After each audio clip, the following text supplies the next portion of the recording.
We breaking bread, yeah. We breaking bread, yeah. We breaking bread, yeah. One conversation at a time. We breaking bread, yeah. We breaking bread, yeah. We breaking bread, yeah. One conversation at a time. The Breaking Bread Village. One conversation at a time.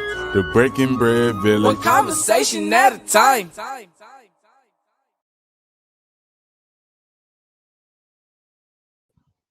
Hey, welcome back to the Breaking Bread Village. I am so happy to have you all back with us today as we have this conversation. I'm going to bring our guest on.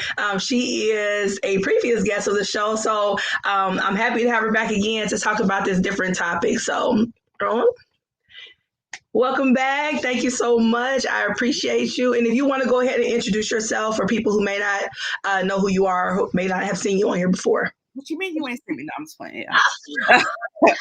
So, my name is Bianca Harris, and I'm a licensed mental health therapist in the state of Indiana. And I am so excited to be here because these conversations are not only needed, but long overdue. So thank you, girl. Yes. I am so happy to have you. And, like you said, it is long overdue. It is something that we need to talk about because, and I just want to give them a little bit of quick backstory. And I did check with her first, so just so everybody knows, you were going through a struggle, right? Mm-hmm. With some like emotional and, physical stuff or whatever. And with that said, I know for myself, I think I messaged you and said, it's okay for you to go through that because sometimes as a therapist, people assume that because you're a therapist, you don't go through stuff or you should just be able to like self-heal, right? And just be okay. Right. So that's why I invited you on because it was kind of something going on in real time. And I wanted to talk about it. And I'm glad that you were open to talk about that because I think that people going through it should be the ones to share their experience instead of us trying to talk for somebody else, right? Right. And that's absolutely right. There's a lot that goes on when it comes to being in a helper profession. Like I said before, I'm a mental health therapist, but there's lots of helping professions. We got doctors, we got nurses, like those in the medical field. We have EMTs, we have police officers, we have EMT. Like we have all types of helping. We have teachers, social workers, all of that. Yeah, teachers. We got pandemic teachers. Okay. Yes. We have all of these different helping professions. And what happens is it takes a special type of person to do each of these different types of jobs. Okay. Not one is not better than the other. It's just different skills, different qualifications.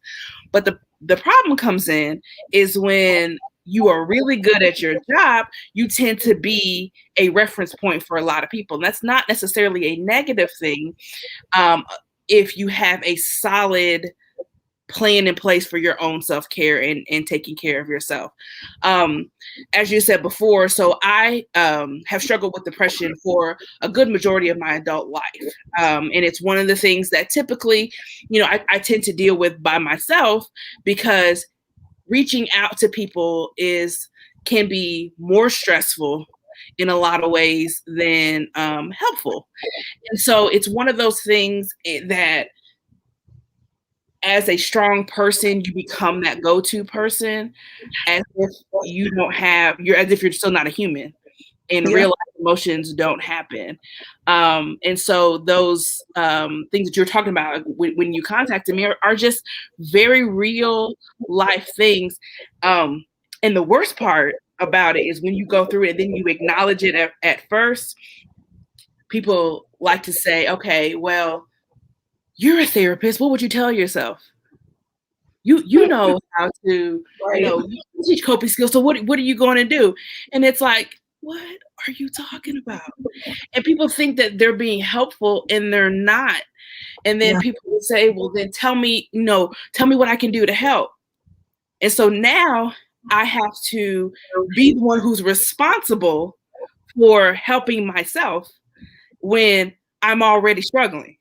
And so now I have to be looked at as the reason. So I have to give you the instructions to help me. And now it's back in my court. Like now it's your burden. Yeah. It's my burden. On top of whatever it was I was struggling with before. Right. Right. Um, So, I mean, and I'm glad that you brought that point up because that is very interesting because I mean, people are like that, right? Where it's this thing where it's this, because you're this, you should be able to do that. And what would you, like you said, what would you tell yourself? It's like, but I'm in the, I'm gonna tell you, it's someone, it was actually a pastor years ago that made this analysis about, when like the old battlefields in the Bible, right? Mm-hmm. And he talked about how, when the people were down, a lot of times they would talk about, down in the battlefield. And while everybody was down in war in the battlefield, other people were up top, right? Looking down. Yeah. And made the example about, while you're in the battle, you can't see everything, right? You can't determine, not the word determine, but you cannot discern everything while you're in the battle, right? Mm-hmm. But the people up top can see things a little bit differently while they're looking down because they have a different type of perspective.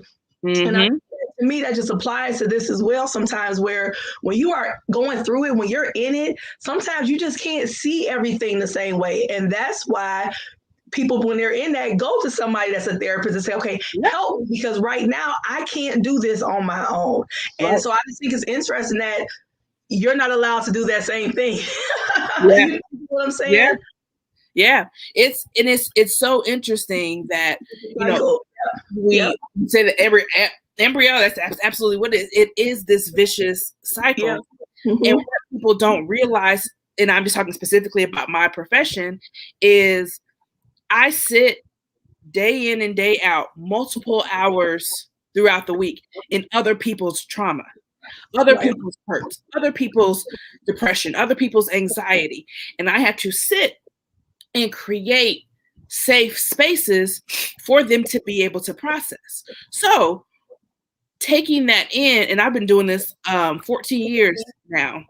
And so you see a lot and you hear a lot, and there's almost this kind of desensitizing that has to happen in order to make it through. So not only am I having, sitting with the client in their stuff, right? Whatever it is that's going on at that time, helping them to work through, I still have my own stuff going on in the background. And I have to learn to compartmentalize, right, what's going on with me in order to help them. Right. So when someone comes to you and says, oh, hey, what's going on? Or the thing is, especially with us Black people, I get you acting funny. What's going on with you?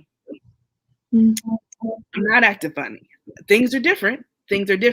But now I have to re-explain, one, what is happening with me.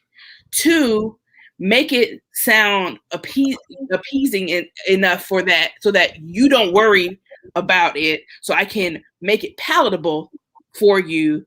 And then it's tell me what you need. And so now I have to take myself out of my own feelings in order to help make sure that you don't feel some type of way about it. And now I have to come up again with my own stuff. And then when you get people who don't really understand how heavy carrying other people's weight can be, it's that's just work. That's just a job. You all right? But it's like, but I'm not. But there's never a safe space for me to not be okay. Right. Right. And I think happen. Yeah, and I think that applies across the board. We know that, people within different cultures have different terminologies, but, people always, I know even for myself, right, I'm typically a real upbeat, whatever, and some days I just want to chill and just kind of be to myself. But if I'm somewhere and, I'm kind of just like kind of mellow, people are like, what's wrong with you? You all right? And it's like, I'm fine. Today I just wanted to just be, Right. I like what you said about that because, it's really interesting because I think that goes across the board, even with just being that strong friend or being always the person that has, being the supporter or always the one with, a positive word. It's like some days you want to tell people to F off. You know what I'm saying? A lot of that. Be positive. Yeah. The minute you do that, then it's like people are just like, well, what's wrong with you? What's going on? It's like, this is just balance for me. It's just balance sometimes. And I think that people should allow that, but it just doesn't happen. Balance is an interesting word because a lot of times people hear the word balance and they think about what balance looks like for them and not what balance means for someone else. Right. So if balance means for them one thing, then they function out of this one lens of, well, you said balance, so this is what you need to do to rebalance. And there is a in when I'm in therapy, I tell my clients that we don't use umbrella terms, right? Okay. Umbrella terms are words that don't really mean anything. So how you do it? Oh, I'm fine. Fine don't mean anything. You know, good don't mean anything, right? So when the word balance is an umbrella term because what it means for me is going to be different than what it means for you, which is going to be different than what it means for, Monique, which is going to be different than what it means for different people. That's not most words though. I mean, that's not most words. Most words don't mean differently for different people. So a lot of them can, right? So when I ask the question, a lot of times I ask the question, how are you doing? Okay. And each client that I have is given a list of feeling words. It's not an exhaustive list, right? Okay. But you can't use the words fine, good, and okay because those don't tell me anything. Okay. So you say, a lot of times it's about the description, right? I'm feeling sad because, and then for whatever else is going on. Right, so it's the content and the explanation. The problem is when you're dealing with someone like myself who is in this field and I do it day to day, people will ask me how I'm doing, but they really don't care to listen to see how I'm doing. Yes, I mean that's most people, isn't it? It's crazy. They don't even take a break. I've actually observed this on purpose just because I like that kind of stuff. I'm kind of weird like that. I've observed it purposely because I'll wait for someone to say, how are you doing? And then just kind of time how they segue right into something else. And it's like, did you really care how I was doing? Or was that just something that you just say? Because when I say, hey, how you doing? Like, even when you came on, I say, hey, how you doing? And I wait, like, really hear. Yeah. Yes. But go ahead. And that's only because I intentionally do that because I've realized that people don't. But go ahead. Right. And you're absolutely correct. It happens a lot of times. And so, getting back to what we talked about what that balance and things looks like. Right. Most helper professions are the worst at self-care. Those who teach it are usually the ones who are the worst at doing it, partially because when you're in this profession, your goal is to want to help, right? And you want to be in there and you get in the throes and you get invested into the people and the things that you're helping doing. The other part that is bad with self-care is that when people are asking, how are you doing? And even if they are listening and say, okay, I'm not doing great because this, Y, Z, then they say, oh, I hear you. I felt the same thing. I went through boom, boom, boom, boom, boom. And now the conversation has shifted from the person who is going through to the other person who is trying to be relatable, but really shifts the conversation to make it about them. That's me. That I am guilty of that. I try to for some level. I know, but for me, it's like a heart thing, right? I always want someone to never feel like they're alone, right? That's my intention from it. And I've tried to, because I've heard people say that before. So I'm like, okay, don't say anything. And then I'm just looking at them. Right. I don't know what to say next and I think that's like maybe just a reactive thing or something, just so the person doesn't. But okay, so tell us what should we do? Because I know I'm guilty of it, and I've tried to change that. Right. But it's like, and I'll say I'm not trying to make it about me, but it's almost like like you said, I hear you. I feel what you're talking about because that too has happened to me. So tell us some tips on. Tell me some tips on how not to do that. But you know what? The thing is, we're all guilty of it too. I've done it. I mean, I'm not out sitting out here telling my perfect. I've done the same thing. Right. And the key is not to never do it, is to realize what's happening when you do it. Because it's one thing to say, you know what? I feel you. I've been there before. Because there is comfort in knowing that you're not by yourself going through this. So it's nice to know that, someone else has gone to it.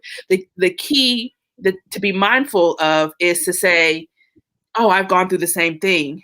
And if they ask, oh, really? What was that like? Then you can go into the story about how the situation is similar.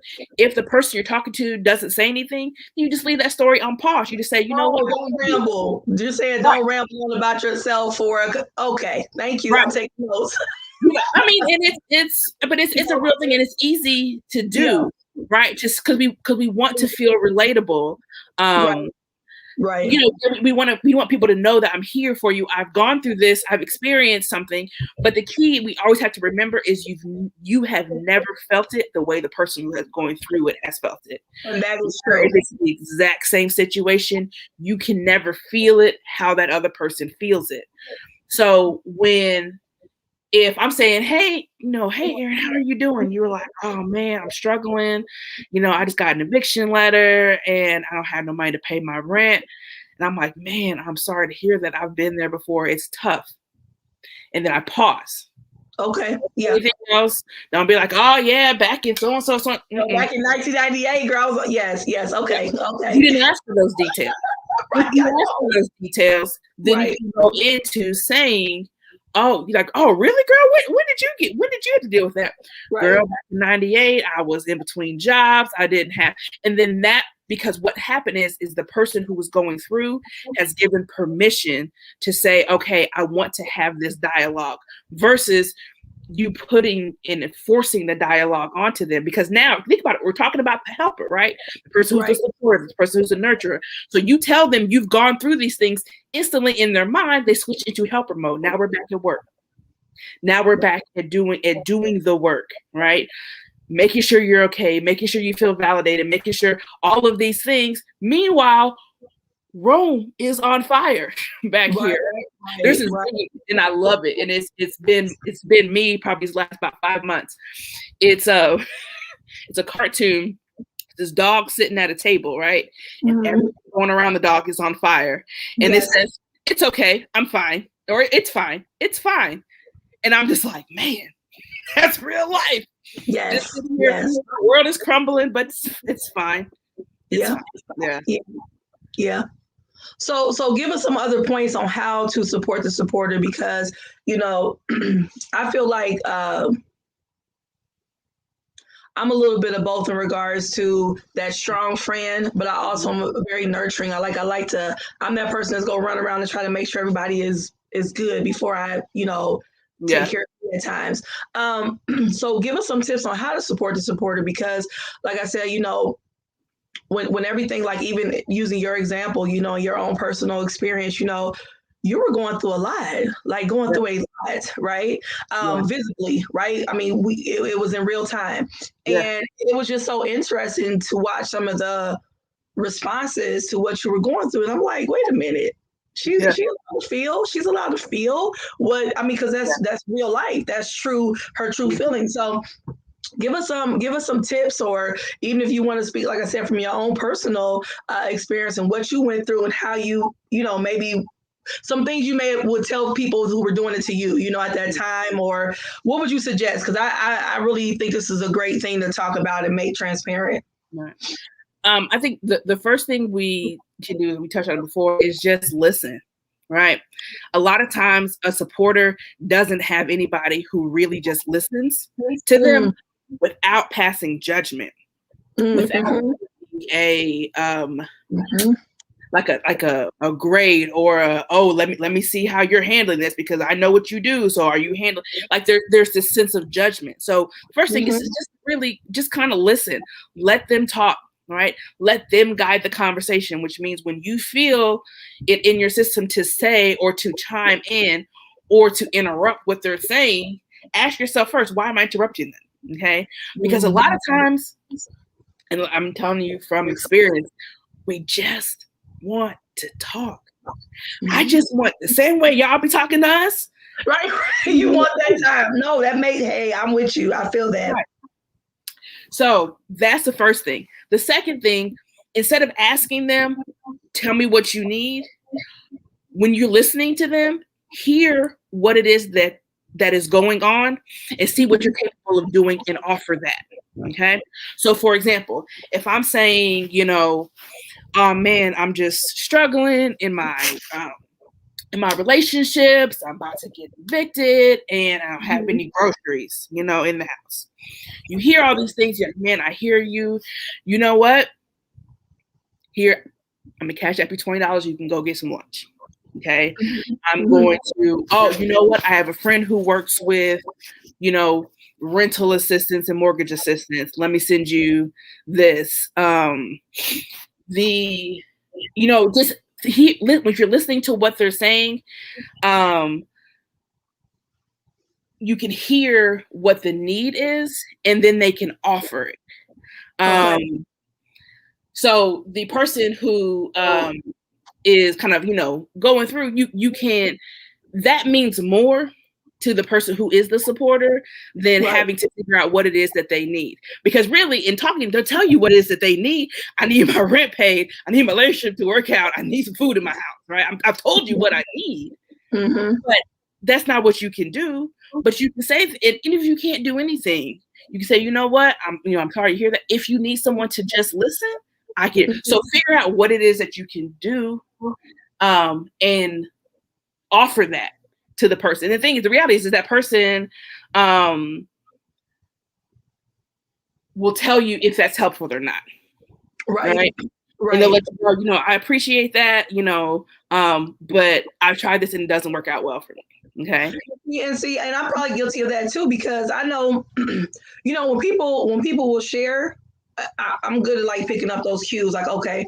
But then some people say, I'm really going through something, they'll say something real general, like, pray for me, or, it's really been hard. And I'm like, okay, what can I do? And I'll say, hey, if I can help you, I got you. You know what I'm saying? But so how would you kind of get that person to possibly share with you if they're not a sharer? You know what I'm saying? Because some people are really either it's pride or, ego, or just like afraid. Because I know for me, sometimes I won't ask for help for different things because people remind you that they helped you, or people are not, it's a lot of different things. So some people will kind of go through stuff on their own. So if a person is like that, how can you help them possibly? I'm just asking because I'm trying to, offer some suggestions to people who may be going through this on both ends of it. And that's a real thing. Sometimes, and I'm not speaking for everybody, right? I'm not speaking for myself specifically. There's a lot of times that I will go through things and you're never going to know it. Because one, there is a level of embarrassment, because if you're told often enough, well, this is what you do, this is how you're supposed to act, you know how to do this, you start to actually internalize that and think that something is actually wrong with you if you can't work it out.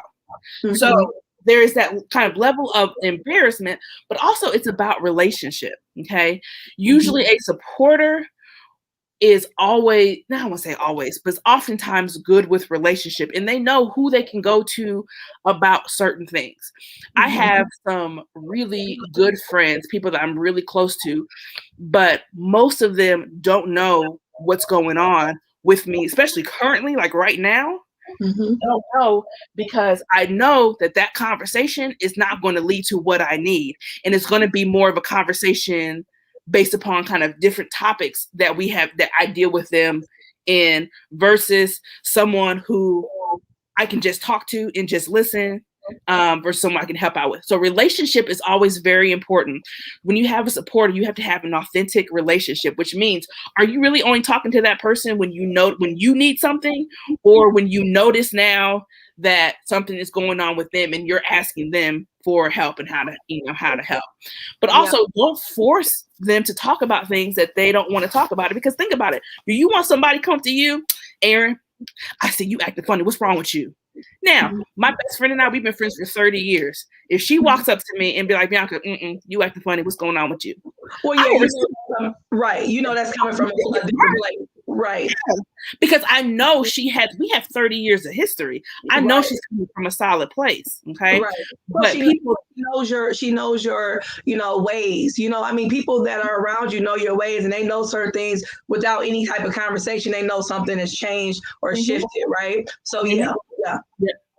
And so, really, when we're talking about what does kind of that support really look like, we're really talking about quality of relationship. Okay. Right. And understanding too that relationships don't have to be everything. You and I can be friends in this area, right? In this dynamic. This doesn't mean that this is my whole life, but it also, you don't have to have that one person. We have this narrative that we have to have that one person that is there for everything in our life. I mean, that's cool sometimes, but the reality is it's not how we work. We have work people, we have church people, we have different areas and different areas and different supporters for different reasons. So if you notice though, so if you are, notice that your strong friend is going through something, you can make an observation. Hey, I noticed that you haven't, done whatever the characteristic behavior is. Just letting you know, if you want to talk about it, I'm here. Okay. Not, I noticed that you haven't been doing whatever. Now what's wrong? Okay. Because I just may need to know that if I picked up the phone and called you, that you're aware that something's going on and I can talk to you. Mm-hmm. I may not want to talk about it right now, or I may be teetering on the edge and just trying to keep it together long enough to get through the day. And so talking about it in that moment, be like, oh, now I'm crying, I'm all over the place, right? Mm-hmm. So really kind of building authentic relationships with that person in all aspects. So it's not just about, I see something wrong, let me talk to you, but hey, I see things are going really good, girl. I see you, good job. Right. Yeah. And, those types of connection and relationship. So we talked about having a relationship, which is good. Mm-hmm. Active listening basically is what you were talking about at the beginning. Mm-hmm. What are do you have any other tips? And I asked this because, and I was hoping some of my other therapist friends would chime in too in the comments and talk about different things they see because, when, as you talked about in the beginning, and not just with therapists, but just a lot of jobs, when you take in, like you said, trauma all day, listening to people or supporting people all day. I mean, like teachers, even, the parapros that work with the teachers. I mean, sometimes they have even more contact with children in the sense of working with kids that really need some extra attention, right? So they're doing that all day. You have social workers, you have, the list could go on and on, right? The people that are basically sewing into other people constantly all day and not really getting kind of fed back, sewed into back. So what are some other ways to, I guess, be a support person to them? Because, I hear this all the time. I mean, myself, I've said it here all the time about, sometimes I need help. Sometimes I need someone to, help lift me up, because I'm always a cheerleader. And it's like, sometimes I want to be cheered on too. So, and have that support and not have to be that strong person at that moment. So what other ways can we be help to each other? Because, for me, I give words of affirmation. I mean, that whole thing, that, I'll be like, girl, you looking good. You're doing well. I'm proud of you. I mean, that's my way of giving when I don't know the depth of what a person may be, going through. But go ahead. What you did right there is exactly what needs to be happening, right? Mm-hmm. You're not trying to be everything to them. You are doing what you can and what you know and what is in your wheelhouse and offering that to them, okay? Mm-hmm. That is because the difference is, and I know you asked, what else can we do? No, go for it. It's not necessarily always about a technique, because when you're dealing with a helper, you got to think about in which profession are they helping in, because it's going to look different. I know that for me, it is just okay. So for me, don't keep messaging me, asking me, hey, what's going on? Hey, just let me know you're alive. Hey, just respond real quick and tell me that you're okay. I'm not okay if I'm not responding. Okay. So what you did was exactly what I know I would need is, hey, just let you know I'm thinking about you. Here's a word of encouragement. If you need me, let me know, or if you need me, I'm here. Right. That is perfect. So it's about finding in what that nature, and that goes back to what I said about relationship. What is that of the relationship and what can you authentically give? Because those blanket statements of "I'll pray for you," you know what? I love prayer. Prayer is great. Okay. I understand that. But that is one thing. But if that is all you can offer, like, okay, I'm keeping you in my prayers, you know, I don't have a lot else I can offer your situation right now, but just know, okay, you know what? I appreciate that. Okay. Mm-hmm. So Mm-hmm.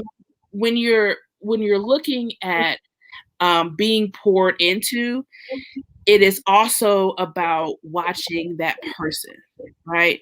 And kind of recognizing what are some of the things that they need. And sometimes they need a distraction. Okay? Right. I was in the gym real heavy for about 2 years, and then I fell off real heavy these last probably really since the pandemic. The pandemic has been Listen,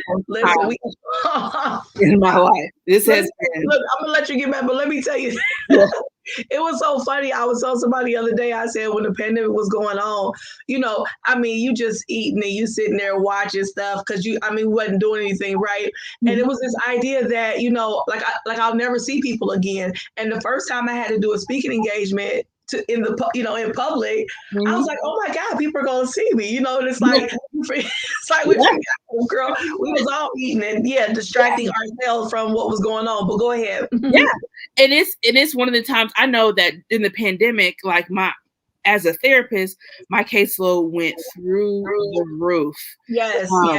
It is probably the most stressful time I've ever experienced in my therapeutic career.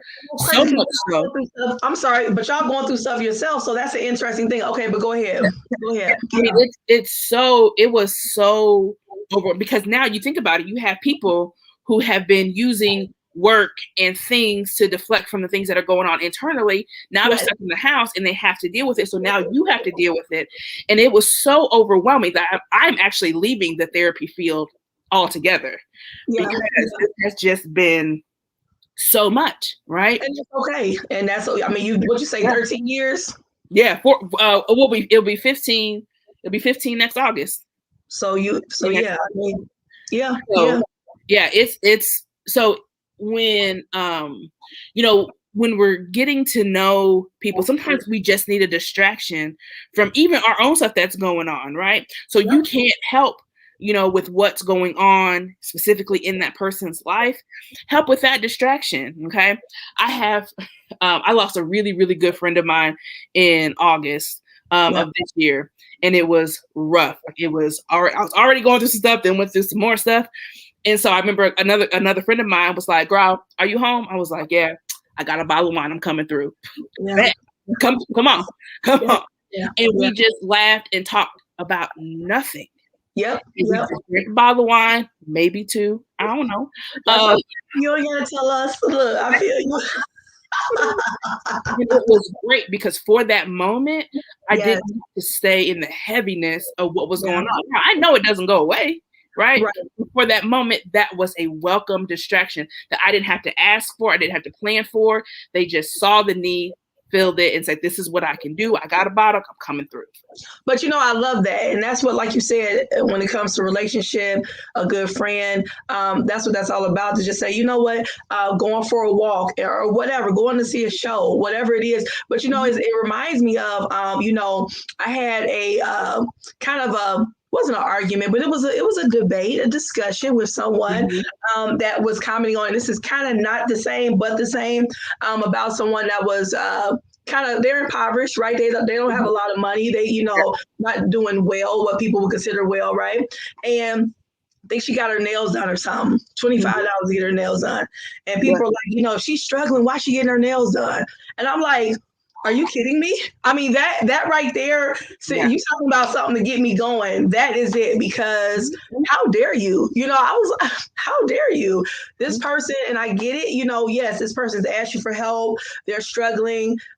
But that $25 is still not going to cover that $800, of rent. It's not going to cover that electric bill. So that $25 gives this person an hour, maybe 2, of a moment to feel human and to feel whole and to feel good. So how dare you? So and to me, that's like the same thing as like, taking that moment to say, you know what, I know I have a lot, like you said, it's a fire over there, but on this side over here, I may enjoy life for a moment. And I think that's okay, so a little bit of my tangent, but to me, it's like the same thing, Mm-hmm. That's real. That's real. When you talk about Monique said, absolutely agree, distraction. I was just thinking today about how much I absorb each day from clients. It's an honor to sit in someone's pain with them, and I don't take it lightly, but it's heavy at the end of the day. A funny text, a dinner out, just laughing, finding joy. Exactly. I mean, come on, Monique just gave a word in that. Come on, listen, yes, because you got to think about it. It is for someone to come into therapy and say, I am trusting you enough to lay this out and trust you to help me. That is huge because y'all don't know me. Right. You don't know me from a random person on the street. So it is a very sacred relationship between a client and a therapist. And I'm assuming, Monique, I'm assuming you're somewhere in the mental health when you say client. So whether that be physical health or mental health, like you're right. It's a sacred space to be in that with somebody. Right. Yeah. And so, but there is that heaviness. And so, she had a funny text. The pandemic has given us some of the best memes, I feel like, in my lifetime, right? Yes. So yes. I have a couple of friends, and that's literally all we do. We just send inappropriate, funny memes back and forth, and I just be tickled. Yes. And I be tickled. And it's those little nuggets that help make the heaviness feel less heavy. Yes. Right? It's just those things. But again, it goes back to, no, they can't help me fix this, fix this eviction or fix this, whatever it is. This hole in my heart or what I'm going through at that moment. Right. But you can make me laugh and this is funny. Right. And, watching a show, I know I do a lot of that, a lot of call it mindless television where I don't have to watch people. I always ask like, why you keep doing reruns over and over again? Because I enjoy it and I know it's entertaining and I don't have to stress for this 25, 30 minutes, hour, 4 hours, whatever. But yeah, trying to find those little nuggets of joy, right? Yeah. I've been back in the gym heavy for about 4 weeks now. Okay. And, I have a group. I have 3 ladies that I work out with. Like this is kind of our squad, and it's great because we meet, we work out.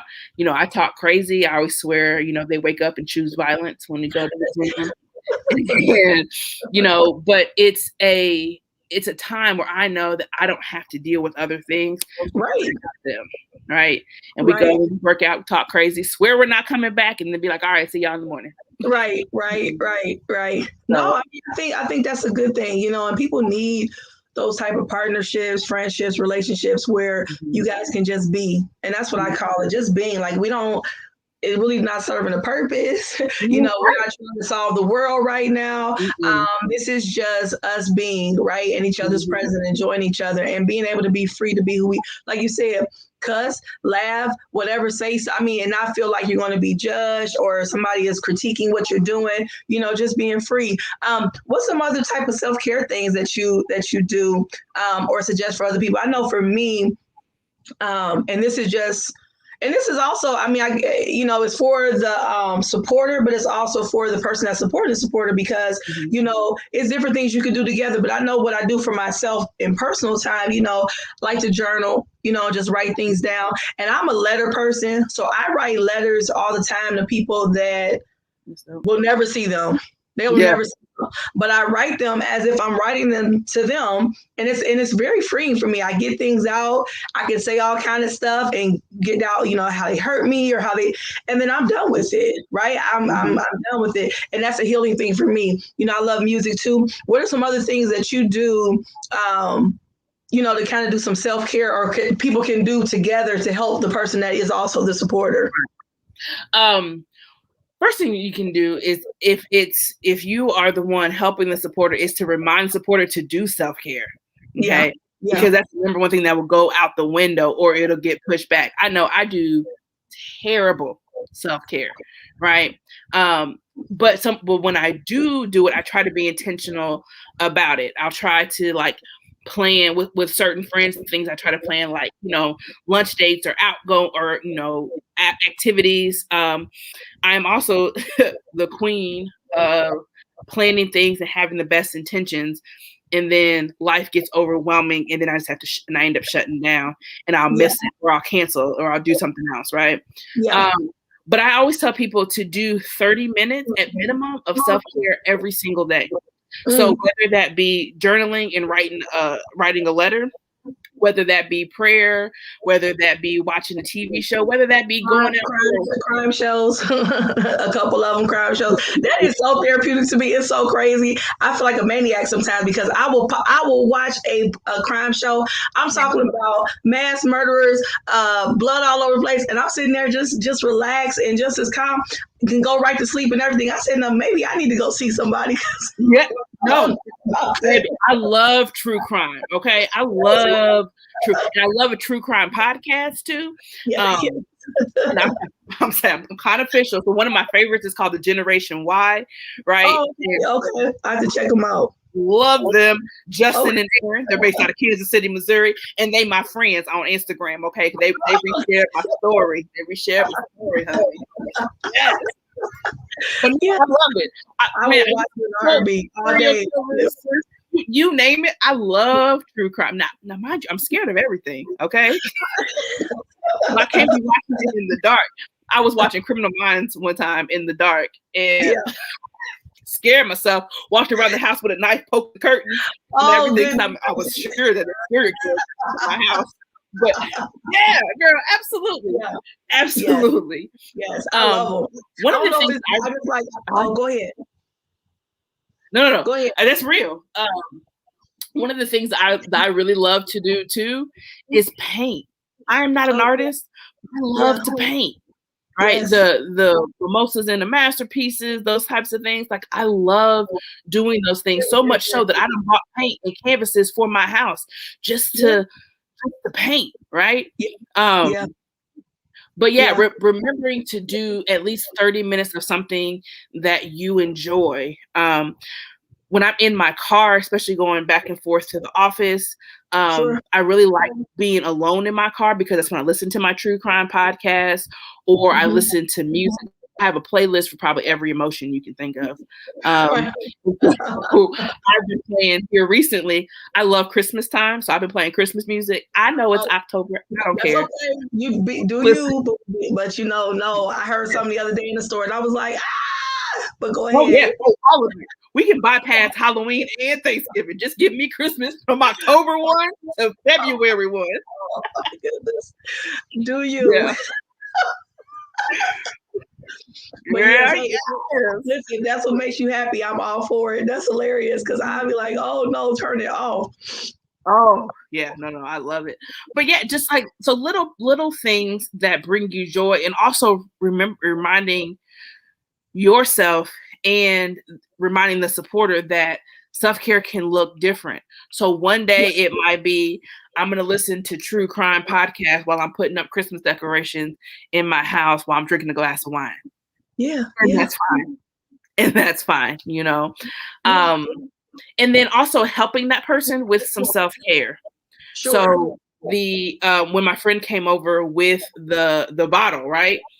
I had to stop what I was doing, which was sitting in my feelings, being sad, and shift the narrative and do some fun things, right? Another important piece is getting outside of the environment that is the stressor as much as possible. Yeah, and see, that's me. So like if I and not all the time, but if I feel like if I'm stressed out or even like too much work or my brain is on overload in my house while I'm working, I'm a person that I'll go for a drive, and I could drive for about 10, 15 minutes and not going anywhere, just kind of driving around, maybe stopping at stores. I don't know. And that's therapeutic for me because I put my windows down, I let the air kind of hit me. I feel, connected to the earth, and I'm just like, feel free for a moment. And then I come back to the situation or the, work or whatever I'm doing. And then I'm ready to tackle it, but I need that moment to just feel a little bit free. Another thing too, when we talk about supporting the supporters too is, because I don't know about anybody else, but sometimes if I'm going through a lot, my house will reflect it, right? Yeah. You talk about fire, and it's like, and so if it's, hey, you want me to help you wash dishes, or, I can help do a load of, I don't know, and that goes back to a relationship. If you have a relationship with that person, of course, but if you're friends with that person, help them out with like little stuff like that while they're going through what they're going through, Yeah, that's it. It's so funny you say that, because when I was working at the middle school, so I guess this may have been like 8 or 9 years ago. I was working with the school psychologist there, and we had I was a school therapist. She would do a lot of like the testing and things like that. And so I remember talking to her one day, and I was like, girl, I don't know what it was happening. I was like, something's going on. And I was like, I can't even figure out what's going on, girl. I can't get it together. And she asked me, she was like, what does your room look like? What's your bedroom? What's your bedroom look like? I'm like, it's a hot mess. I am. It's a hot mess like me. And she was like, she was like, you will always have 2 rooms in your house that will reflect how you are. One reflects the outside and one reflects the inside. And what I realized is my living room, which I always try to keep intact, it gets messy out, out and out of whack at times too. But for the most part, I'll clean my living room first because it's outward, right? I'll clean up my outward. But my bedroom, baby. But like you said, it reflects life, because I'm kind of like that too, especially when I'm going through something like big, right? Something that's big for me. It's interesting. It kind of is like the same thing with us, I guess. The living room is something, if somebody happens to stop by, they'll see that. So just like outer share that we show people, to the world, but the bedroom, you can shut that door and nobody will ever know. And it's the same thing with us on the inside, right? Where people won't know. And so I think that is kind of like the same thing. I think would you agree with that? Oh, absolutely. Absolutely. We can't, and it can be different things in, it can be different places in your house. So for me specifically, it's the living room and my bedroom.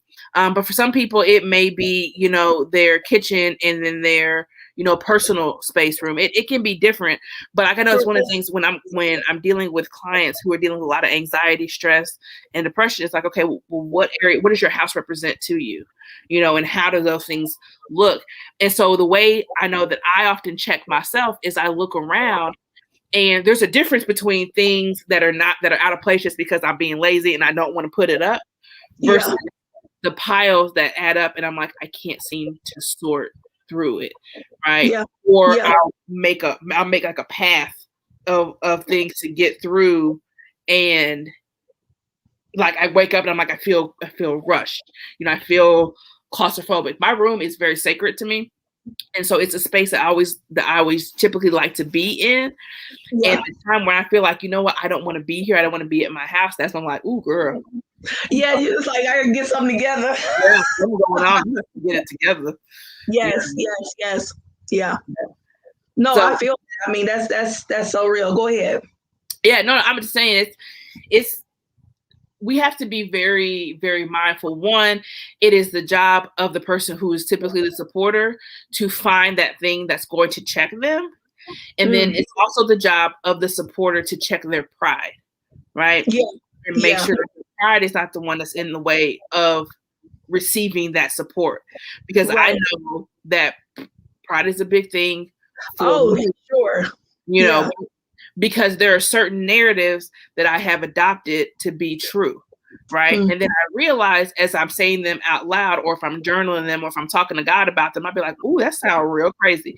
Man, me and God be talking, we talk like girl, like me and you were talking. I'm like, Lord, that sound and I'll be like, and then what I realized is that I have let my pride get in the way of things that I've needed, and so I will suffocate myself for pride. I'm not doing that anymore. So it's a process, and I have a handful of really good people kind of in my corner that will check me. So if I bring something to them, they usually do a good job of saying, okay, well then what do you know? What's going to be the next step? What is your plan? And sometimes it's like, well, I'm gonna lay across my bed, I'm gonna cry, I'm gonna eat peanut M&Ms, and I'm gonna watch Golden Girls. Right? Sometimes that's the plan you get. And the other days it's like, okay, that's what I'm gonna do tonight, and then tomorrow I'm gonna try to come up with something different. Right? So we got to remind the supporter too, hey, check your pride and see what you need, and learn who you can ask things from. Because I have a lot of people who I'm very close to, and I would not ask them for nothing because they do not make me feel safe and they do not make me feel supported. But I also know that there are some people in there that I'm like, I'm gonna reach out to you. But I'm also one of the people, if I reach out to you and you burn me, baby, don't worry about it again. Well, I won't do that again. No man, no sir. That's hard. And, and that's just real, and some people will say, well, we have to learn forgiveness and blah, blah, blah, but that's hard, and that's hard. And, being able to go back to a person after, they make you feel bad for asking for help. But also, like you said, teaching ourselves to ask for help and trying to find those people that serve different purposes in our life. Because like you said, it's pockets of people that you have, it's different parts that they play in your life, and some people are there for this purpose. Some people are there for this purpose and somebody's there for that purpose, so we have to be aware of that and operate accordingly, but I do think that, putting some pride aside is something that we do have to evolve to and grow in. But it's something that's necessary because sometimes you do need help, especially when children are in the mix, children in the mix. Or like even an elderly parent, you take care of anybody that's dependent on you. They don't have time for you to be prideful. You get what I'm saying? Yeah. Now they suffering because of your pride. It's like, wait a minute, I didn't ask to be here. I didn't ask for that. You got me suffering because you don't want to ask Granny when Granny can hold, But Granny also sometimes makes you feel so bad, so you have to find the right people and find the right sources. But yes, we do have to check that because sometimes it's not just about us; it's about other people who are depending on us for sure. Yeah. It's it's this delicate kind of balance. We have to also remember lots of things that people are dealing with things that we'll never know about every day. We also have to understand too that people are dealing with things that we don't know about. So we're not by ourselves in this. And reaching out for help, you have to remember whether you're the supporter profession or not, when someone comes to you asking you for help, that is a compliment. As what we was talking about before, that's a sacred space. Like, I trust you enough to let you in to know that I need something. Maybe you're not obligated to say, "Oh, I got you, and I can do it." Yes. But the courage that it takes to say, "Hey, I'm struggling." Yes. Don't take that. I need you, even if I'm not struggling. For me, it really was something where I had to grow into where I would ask somebody or say, "Hey, I feel," because people hold you as such they have you on this thing where not necessarily a pedestal, but it's like where you're not supposed to feel like that. It's like, but I do sometimes, and so, so if I come to you and I'm vulnerable and I say, hey, don't be like, girl, what you feeling like that for? It's like, well, wait a minute. People don't understand what it took to get to that point to say, or even like you said, asking for money or asking for, help with something. That takes a lot. And then we say, well, what you need it for? Then you or don't you have a job? Whatever. I'm just saying. Because even with working with the kids I used to work with, I would feel so bad for them sometimes because they really truly needed some help and they could not go to their parents. And these were minors, could not go to their parents for help because stuff would be thrown in their face. So they just stopped asking. So they're suffering. not eating, not having proper, even like females with, hygienic items. Nobody should have to like not have that or feel bad to ask for things like that. So we have to really check ourselves with how we handle people when they do come to us, when they do say something, and try to take into account like, what they went through to get there. You get what I'm saying? Yeah, exactly. I mean, man, that's absolutely hitting the nail on the head. It's just, we also have to realize everybody's trying to do the best that they can. And if you so I know for me, I'll catch myself and I'll, try to fix other people's problems and then then it becomes my problem.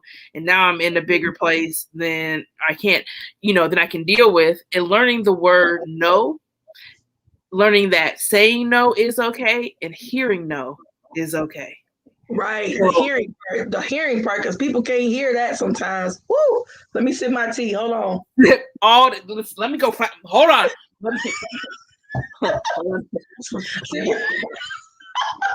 Okay. That is that thing right there. Yes. Yeah. It's about it's funny. So side note, random. So if you want to see my cup, so it's Loki. I don't know if anybody follows the Marvel. So big into Marvel. So it's Loki from his show that just came out. And one of the things that I realized, because me and my son and my sister too, but we're huge Marvel fans, right? Yeah. So we were watching the Loki show, and what I realized is Loki is the epitome of mankind. Okay, and here's why I say that: people who kind of just watch it, they hear it from the Avengers where he stole the Tesseract and he's trying to take over the human race or whatever. But if you watch the progression of what Loki does, Loki is someone who struggled with identity, which a lot of us do. Where do we fit in the world? Thinking that he fit one place, to learn that place is not where he actually fits, and he's seeking love in all of the wrong toxic ways, right? And so what happens in his show, right? Because now we're through with the first Marvel series. What happens in his show is you see this progression where Loki comes to this realization, like, man, I have been messing up, but there's redemption that can happen. At the end of the show, he starts to redeem some of the actions that he's done, on Asgard and whatnot. But that is a lesson for life. We all start out in ways that we think we're doing the best that we can. Come to find out, it's not helpful later on. But Loki doesn't beat himself up over it. He's like, okay, let's go to the next thing and figure out. And that's hard, but it's and that's so real, right? And so I was talking to my son, I was like, oh, I'm Loki. He was like, I'm Loki. Yeah, I'm Loki. Only I don't be stealing the Tesseract and be trying to kill my brother, but I'm. Yes. I found, and this is just like you said, it's a tangent. We're about to end here soon, but the more and more you study a lot of the villains, especially now when they do these remakes of these old, different shows and stuff, these different stories, I should say, they're showing like a more what they call like that darker sense of it. But it's very interesting because all the ones that are supposed to be like the villains, you like really sympathize with them, like, oh, that's why they like that. Because I remember when I was watching Joker, when Phoenix, what's his name?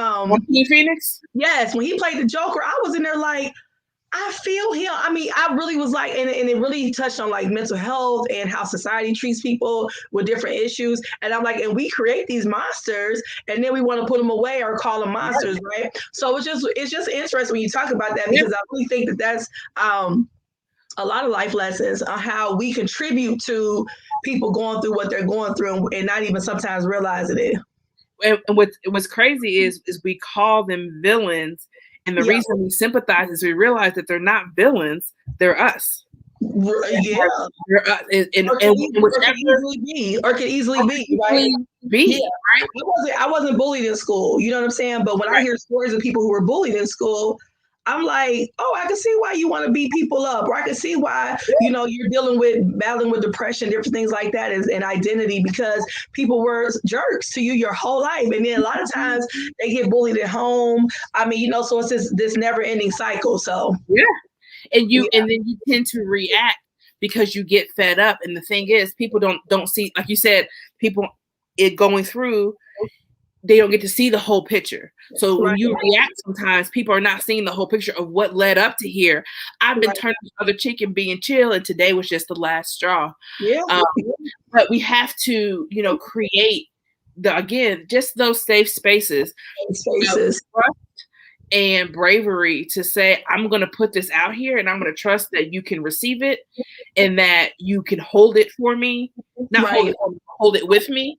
And then figure out something that we need to do from there. And if you can't, there are times where I have turned clients away because I know that what they need, I can't provide. And you don't deserve better than what I can. And that's fair.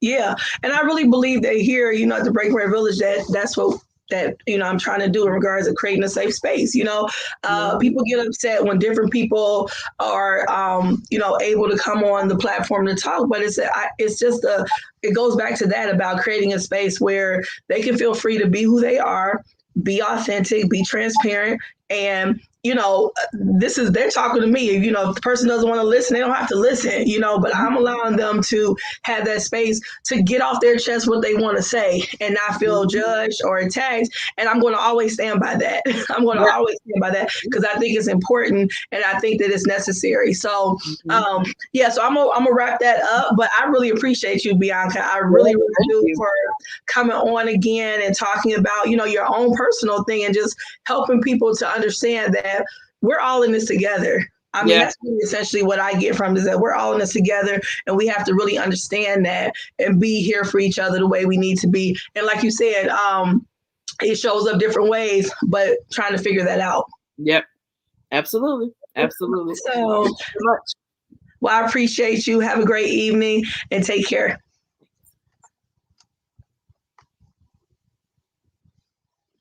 Awesome. That was another great conversation. I'm so happy that Bianca was able to come back on again and share her own personal experience. And I'm glad that people in the comment section were also able to, chime in because this is a conversation for us all.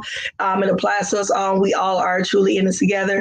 I would like you guys to follow, subscribe. I'm trying to say that more. I'm not really good at that, but if you all can follow us, subscribe to our various pages. We're on Instagram, Facebook, and YouTube. Love the support, and I love you guys. Thank you so much for watching. Bye.